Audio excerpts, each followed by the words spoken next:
কমলা পিসির হোটেলে যায় খাবার খেতে। আরে কমলা দিদি, তা কেমন আছেন? ঠিকই আছি মোড়ল মশাই।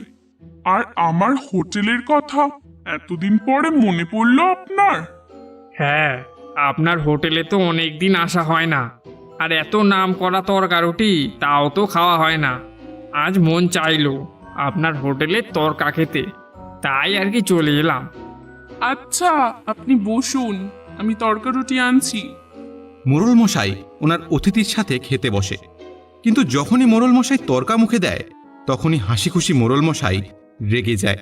এ কি, এটা তরকা হয়েছে? মশলা কি দেওনি নাকি? কোনো স্বাদই তো নেই।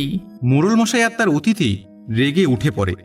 না না মোড়ল মশাই, ঠিক সেরকমই বানানো হয়েছে, আগে যেরকম বানানো হতো।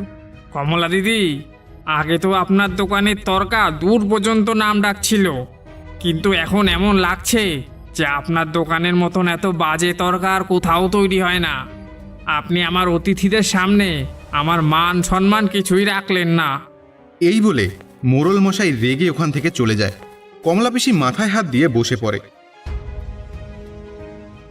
পরাণ, পরাণ, কোথায় মরে গেলি তুই? কি কি হয়েছে পিসি? আরে যবে থেকে তোকে আমি কাজে রেখেছি তবে থেকে লোকে আমাকে কথা শোনাচ্ছে, আর আজ তো গ্রামের মোড়লও আমায় কথা শুনিয়ে গেল। আর এতে আমার কি দোষ পিসি? আমি যেরকম পারি সেরকমই তো বানিয়েছি তরকা। আরে তুই হরির মতো তরকা বানাতে পারবি না? সবার হাতের রান্নার স্বাদ আলাদা হয়। গ্রাহকদের শুধু হরির হাতের রান্না খাওয়ার অভ্যেস হয়ে গেছে। এই কারণেই তো আমাদের অর্ধেকের বেশি গ্রাহক মহেশদার হোটেলে যাচ্ছে খেতে।